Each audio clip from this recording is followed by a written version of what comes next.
കൊച്ചി കോർപ്പറേഷനെ രൂക്ഷമായി വിമർശിച്ചിരിക്കുകയാണ് ഹൈക്കോടതി. കുട്ടികൾക്ക് നടക്കാൻ ശുചിത്വമായ ഒരു നഗരമുണ്ടോ എന്ന് കോടതി ചോദിച്ചു. എന്തുകൊണ്ട് സിറ്റി നന്നാക്കിക്കൂടാ എന്നും കോടതി ചോദിച്ചിരിക്കുന്നു. പൊതുസ്ഥലത്ത് മാലിന്യം നിക്ഷേപിക്കരുതെന്ന് ജനങ്ങളെ എങ്ങനെ പറഞ്ഞ് മനസ്സിലാക്കുമെന്ന് ചോദിച്ച കോടതി ഇതിൽ കോർപ്പറേഷൻ കുറച്ചുകൂടി ശക്തമായ നടപടിയെടുക്കണമെന്നും നിരീക്ഷിച്ചിട്ടുണ്ട്. വിവരങ്ങളുമായി രേഷ്മ ബാബു ഉണ്ട്. രേഷ്മ, ഈ കൊച്ചി കോർപ്പറേഷനെ സംബന്ധിച്ചിടത്തോളം അവിടെ കാതലായ പല പ്രശ്നങ്ങളിലും പലതവണയും ഹൈക്കോടതിയാണ് ഇടപെടൽ നടത്തിയിട്ടുള്ളതും അതിന് പരിഹാരം എന്തെങ്കിലും കണ്ടിട്ടുള്ളത്. അപ്പോൾ സമാനമായൊരു ഇടപെടലിലേക്ക് കാര്യങ്ങൾ പോവുകയാണോ രേഷ്മ?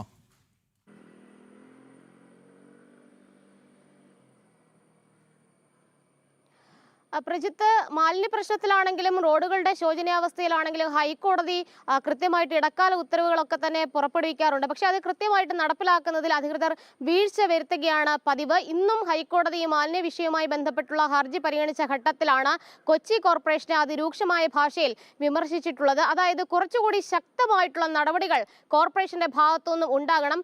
കൊച്ചി സിറ്റിയിൽ എവിടെയാണ് ശുചിത്വ നഗരമുള്ളത്, എവിടെയാണ് ഉള്ളത്? അത് മാത്രമല്ല, കുട്ടികൾക്ക് ഒരു ശുചിത്വ നഗരത്തിൽ നടക്കാനായിട്ടുള്ള ഒരു സാധ്യതകൾ ഉണ്ടോ എന്നുള്ള ഒരു ചോദ്യവും ജസ്റ്റിസ് ദേവൻ രാമചന്ദ്രന്റെ ഭാഗത്തുനിന്നും ഉണ്ടായിട്ടുണ്ട്.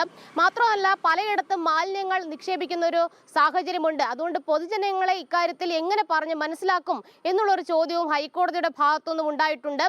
ജനങ്ങൾ ഇക്കാര്യത്തിൽ അവരുടെ മനസ്സ് മാറ്റണം. പൊതുജനങ്ങൾ മാലിന്യം നിക്ഷേപിക്കുന്ന കാര്യത്തിൽ അവരുടെ മനസ്സ് സ്വയം മാറ്റേണ്ടതുണ്ട് എന്നുള്ളതാണ് ഹൈക്കോടതിയുടെ നിലപാട്. എന്തായാലും ഈ മാലിന്യ പ്രശ്നത്തിലാണെങ്കിലും ഈ നഗരത്തിലെ വിവിധയിടങ്ങളിൽ മാലിന്യങ്ങൾ കെട്ടിക്കിടക്കുന്നതാണെങ്കിലും കോർപ്പറേഷൻ നടപടികൾ സ്വീകരിക്കണമെന്നുള്ളൊരു നിർദ്ദേശം ഹൈക്കോടതിയുടെ ഭാഗത്തുനിന്ന് വന്നിട്ടുണ്ട്. അതോടൊപ്പം തന്നെയാണ് ഈ നടപ്പാതകൾ കയ്യേറി വാഹനങ്ങൾ വെച്ചിരിക്കുന്ന ഒരു സാഹചര്യം നമുക്ക് കൊച്ചി സിറ്റിയിലൂടെ കടന്നു പോകുമ്പോൾ എവിടെയും കാണാൻ സാധിക്കും.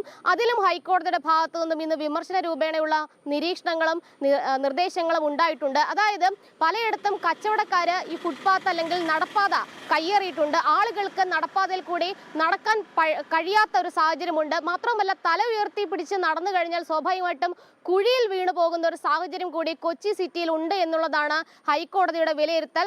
എന്തായാലും ഈ നടപ്പാതകൾ കയ്യേറിയ വിഷയത്തിലടക്കം കോർപ്പറേഷന്റെ ഭാഗത്തു നിന്നും നടപടികൾ ഉണ്ടാകണം. അതിലൊരു പ്രോട്ടോകോൾ ഇറക്കണം എന്നുള്ളതാണ് ഹൈക്കോടതി നിർദ്ദേശം നൽകിയിട്ടുള്ളത്. അടുത്ത ഘട്ടത്തിൽ ഈ ഹർജി പരിഗണിക്കുന്ന വേളയിൽ ഈ പ്രോട്ടോകോൾ സംബന്ധിച്ചുള്ള വിശദാംശങ്ങൾ ഹൈക്കോടതിയിൽ കൊച്ചി കോർപ്പറേഷൻ നൽകുകയും വേണം. പ്രജിത്ത്.